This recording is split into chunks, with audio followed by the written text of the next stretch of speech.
গণহত্যার বিচারে শেখ হাসিনাকে ফেরত না দেয়া ভারতের জন্য প্রত্যর্পণ চুক্তির লঙ্ঘন হবে বলে জানিয়েছেন আইন উপদেষ্টা আসিফ নজরুল। সচিবালয় সংবাদ সম্মেলনে তিনি বলেন, প্রয়োজনে এই বিষয়টি আন্তর্জাতিক পর্যায়ে তুলবে বাংলাদেশ।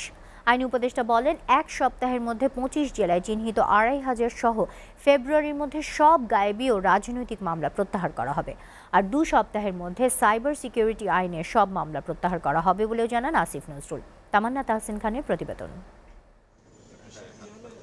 আইন বিচার ও সংসদ বিষয়ক মন্ত্রণালয়ের সম্মেলন কক্ষে সুপ্রিম কোর্টের বিচারক নিয়োগ আইন সহ সমসাময়িক বিষয়ে সংবাদ সম্মেলন করেন আইন উপদেষ্টা আসিফ নজরুল।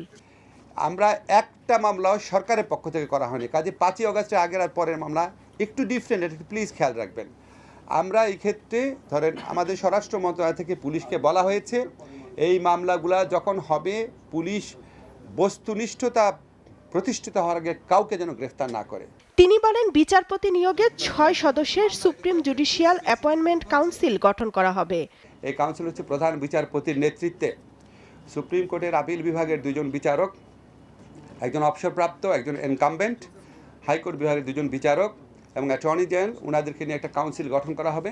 এই কাউন্সিল প্রথম হচ্ছে যাচাই বাছাই করবে, আর এখানে হচ্ছে মানে ওনারা নিজ উদ্যোগে অনেক নাম সংগ্রহ করবেন। একই সাথে যে কোনো মানুষ, যে কোনো আইনজীবী যেন অ্যাপ্লাই করতে পারেন। আইন উপদেষ্টা বলেন, সাইবার সিকিউরিটি আইন সংস্কারে কাজ করছে তথ্য ও প্রযুক্তি মন্ত্রণালয়। দেশের 25টি জেলায় 2,500 রাজনৈতিক হয়রানিমূলক বা গায়েবী মামলা চিহ্নিত করা হয়েছে। এসব মামলা 1 সপ্তাহের মধ্যে প্রত্যাহার করা হবে। ইতিমধ্যে 113টি মামলা প্রত্যাহার করা হয়েছে। আমরা আশা করছি আগামী 2 সপ্তাহের মধ্যে স্পিচ অফেন্স সংক্রান্ত যতগুলা মামলা আছে সব প্রত্যাহার করা হবে।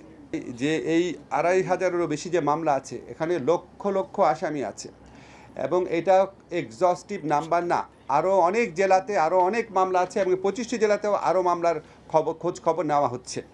তো আমরা আশা করছি আমরা ফেব্রুয়ারির মধ্যে গায়েবী মামলা প্রত্যাহারের কাজ সম্পন্ন করতে পারব। গণহত্যার বিচারের জন্য সাবেক প্রধানমন্ত্রী শেখ হাসিনাকে ভারত থেকে ফিরিয়ে আনার বিষয়ে কথা বলেন আইন উপদেষ্টা। আমরা প্রত্যর্পণের জন্য চিঠি লিখেছি।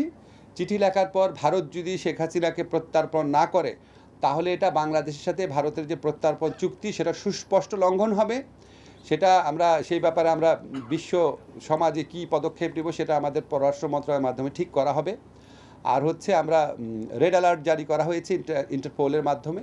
আমাদের যা যা করণীয় আছে আমরা করে যাচ্ছি, আরও কিছু করণীয় থাকলে ক্ষেত্র বিশেষে চিন্তা করে আমরা অবশ্যই করব। গণহত্যার বিচার ও আগামী নির্বাচন আয়োজন সাংঘর্ষিক হবে না মন্তব্য করে আসিফ নজরুল বলেন, প্রয়োজনে দ্বিতীয় ট্রাইব্যুনাল গঠন করা হবে। বিচার কাজের সাথে নির্বাচনের কোনো বিরোধ নাই, কোনো সম্পর্ক নাই।